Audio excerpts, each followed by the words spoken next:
Coil pots. So this first demonstration, I'm going to show you how to roll coils out efficiently and the right way to do it, as well as creating your base.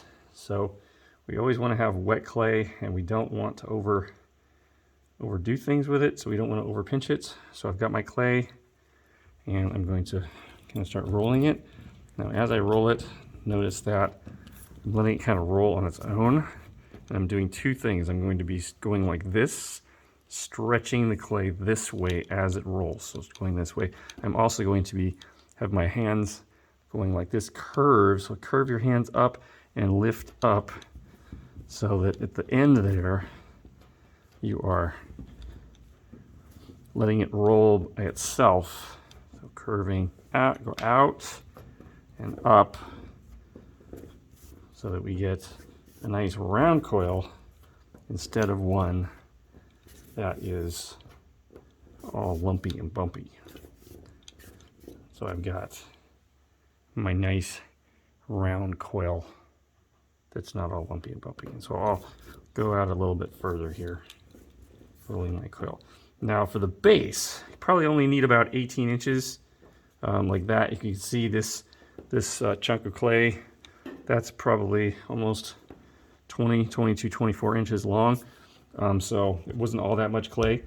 You probably want your coils to be around 1/4 of an inch in diameter.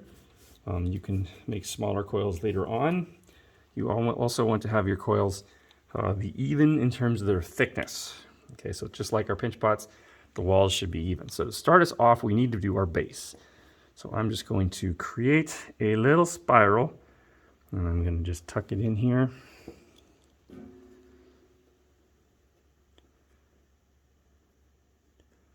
And I'm going to keep rolling it.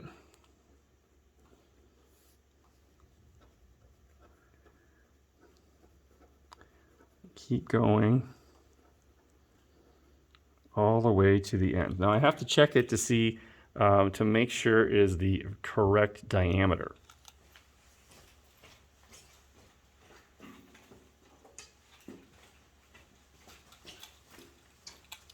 And I had to go get my ruler. So at 4-inch diameter, that's a little short. So it looks like I need a little bit bigger coil next time, but we can actually sort of make this stretch a little bit. So what we're going to do is we're not actually going to do any scoring and slipping. Okay, we're just going to be dragging our fingers. So start us off, and I'm holding it on the opposite end. I'm just dragging my finger to connect that up. And I'm just going to go from the center, and I'm going to drag it out to the outside. Just kind of connecting all those coils there.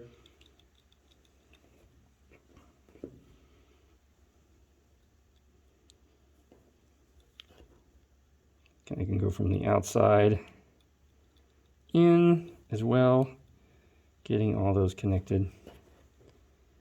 And again, because it's wet, it's really wet clay, I don't need to score and slip.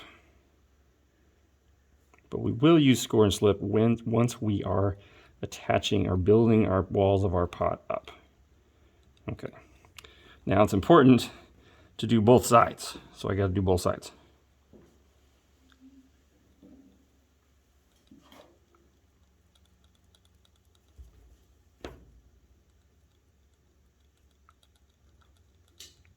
Because it's going to be very difficult to write your name on the bottom if you don't have a somewhat smooth bottom on there. Okay, and that's pretty good. Now you can always make it more smooth than that. You can use one of the ribs. This is my scoring tool, but again, if I want to make it smoother, I can just do that and smooth that out a little bit. Let's check and see the diameter. It's not quite 4. I'm going to kind of pat it a little bit and lift it up.